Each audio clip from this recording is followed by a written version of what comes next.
Welcome to the W2wRe-view. I'm the Oakland Knight, and today I'm actually running solo, and that's the first topic of the day. Where has the will to win been? That is the big question. Well, guys, just to let you guys know that we've just been working on the big extravaganza that we've been letting you guys know about over the last few weeks. Pirate at the moment is actually sitting in front of his computer working on the editing part. I had a time break here, so I thought, you know what, I'm going to come on here. There's some things that we need to address. I wanted to let you guys know where we've been, what's going on. Yes, we're MIA, but we're going to get right back on the wagon next week. So this week is primarily going to be focused on us getting back and getting the extravaganza all put together, dotting our I's, crossing our T's. We'll be back Friday night with an after show live, taking your phone calls, and stay tuned to the end of this video and you will see the promo for this extravaganza that will be launched this Friday. But there is one topic I definitely want to get into today.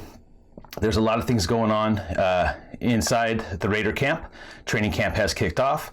But the one topic that I want to touch base on is something that I've been talking about for the last 3 years here on YouTube. Everybody knows I've been a Reggie McKenzie advocate, and as we all know, Mark Davis gave him a 4-year extension. Two topics that have really come from that ordeal has been, number one, why did Mark Davis pay him early? Why didn't he wait till the end of the season to see what the team did?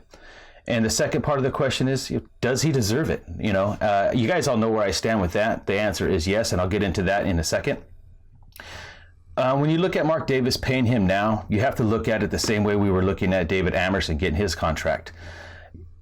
You're paying the guy because you believe in the guy. It's not about what we think at this point. It's all about what Mark Davis and his advisors, guys like John Madden, Cliff Branch, Blitnikoff, Willie Brown, Ron Wolf, et cetera, thought about Reggie McKenzie.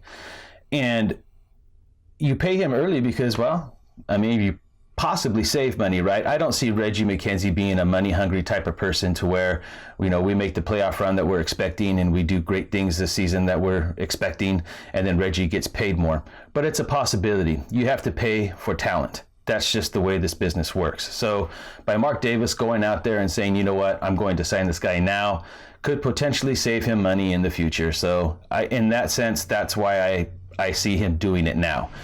But at the end of the day, the question really becomes is, does he deserve it?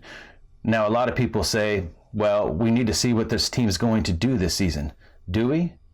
I don't think so. I don't think what the team does this season is a reflection of what Reggie McKenzie has done thus far. Now, we could talk about the DJ Hayden. We could talk about Dennis Allen, we could talk about all these things, but there's just one key moment I want to talk about that will actually open the lights up on the situation, okay? Number one is this.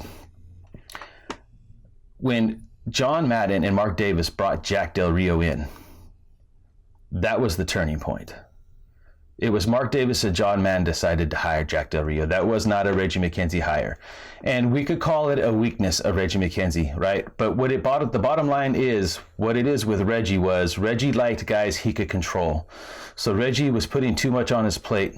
And maybe he wanted a guy that he could control because he knew of some of the things that he had to embark on, you know, cutting certain players, talented players to save money and clear the cap, and he needed a coach that he could make understand what it is that he was doing. If he would have brought in a veteran coach at that point, there might have been some conflict of like, no, I want this guy, I need this guy, things like that. So after this team was already dismantled, and the biggest thing is Dennis Allen shouldn't have been there his last year. We know that. But he brought in Tony Sperano, and Tony Sperano was a cheerleader. He was a rah-rah guy. Now, I'm not going to sit here and bash Tony Sperano because I was, quoted on saying that, if they went Tony Sperano, I get it. Because I didn't know where we were going at the point, right? But I was advocating for Jack. I was advocating for Rex Ryan. I was advocating for anybody with experience. I wanted an experienced head coach at this point myself. So when Madden and Mark Davis go out and they get Jack Del Rio and they bring him into the facilities, all reports were saying that Reggie was ready to go and hire Tony Sperano again.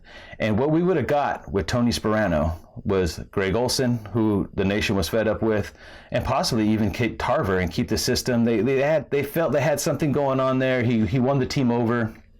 They were playing for him, and Reggie was going to ride with it. Plus, Reggie still had control. This is where Mark Davis and John Madden sat down, and I'm going to use a religious term here when I'm talking about this situation, and I'm going to say that Reggie McKenzie had a come to Jesus moment.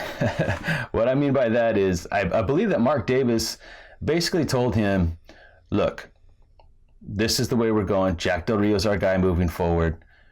We need you to solely focus on personnel, contracts, cap, things of that nature. That is your job at this point. Jack is the head coach. Jack is basically cooking the groceries that you bring him. And it basically came down to, and I don't want to say that Mark came off strong and said, here's your ultimatum, either you accept this or you're fired, but he basically said that probably in a nice way. I don't see Mark coming off as strong as maybe Al would have.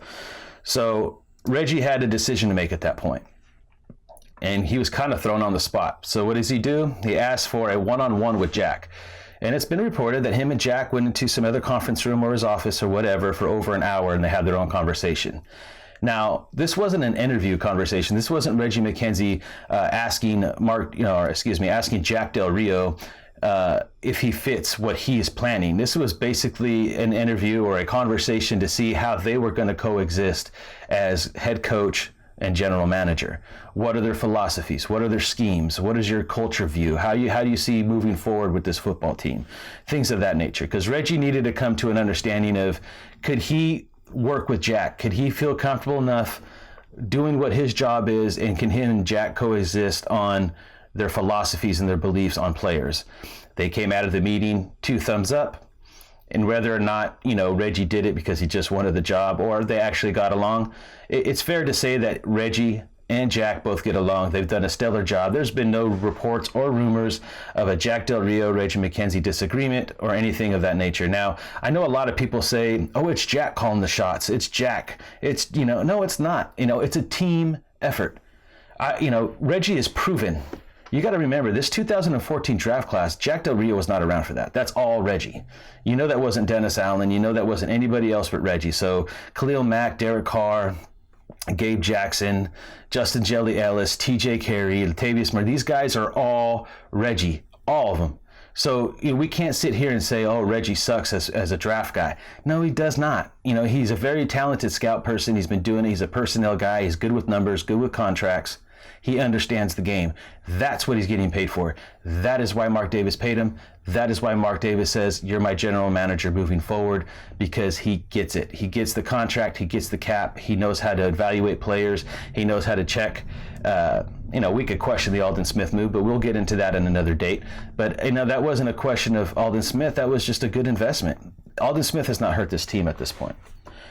I'm not going to get sidetracked. I'm going to get back to the topic at hand. So here's the bottom line with me, and this is what I'm going to bring up to you guys. This is where I get my stance from of why I believe Reggie deserves it.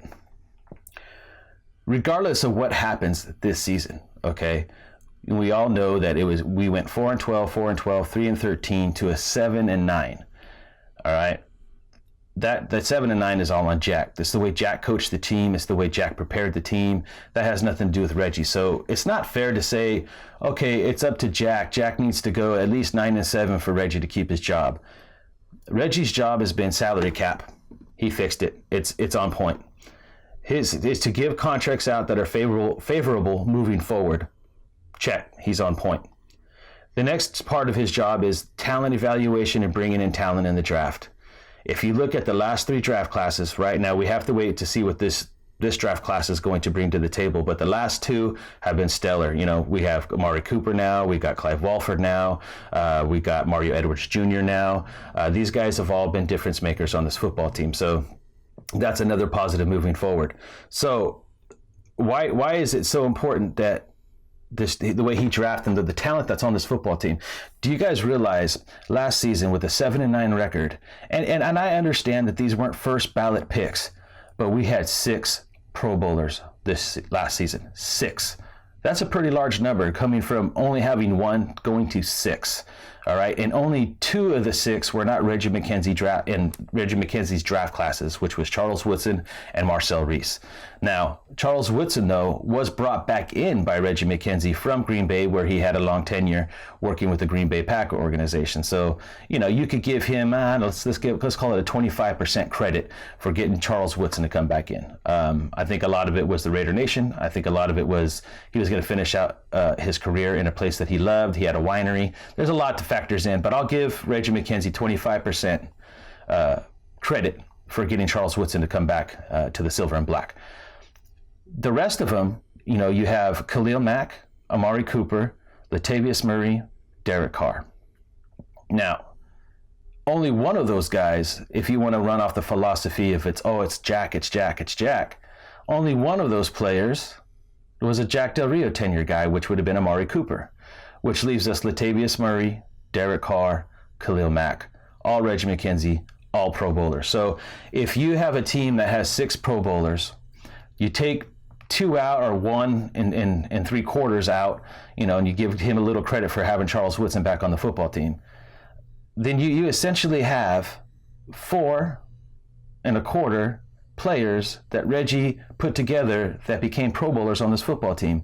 Now, we could talk about their play on the field and give that to Jack, but the whole point here, guys, it's the talent. Reggie is good at bringing in talent. He's good at making contracts. He's good with the salary cap.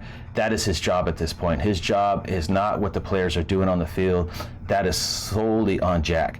And Jack Del Rio has proven to us that he is the coach of the future, and he is putting this team together. The vibe is there. Everything is looking strong.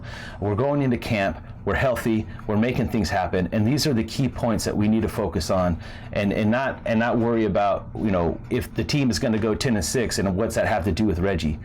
Reggie has brought in the talent. He's earned his stripes. He earned his extension, and we should be more focused on that, the fact that we have a guy like Reggie that gets players, that he understands. He's finding guys late in drafts, guys. This is something that he's talented at.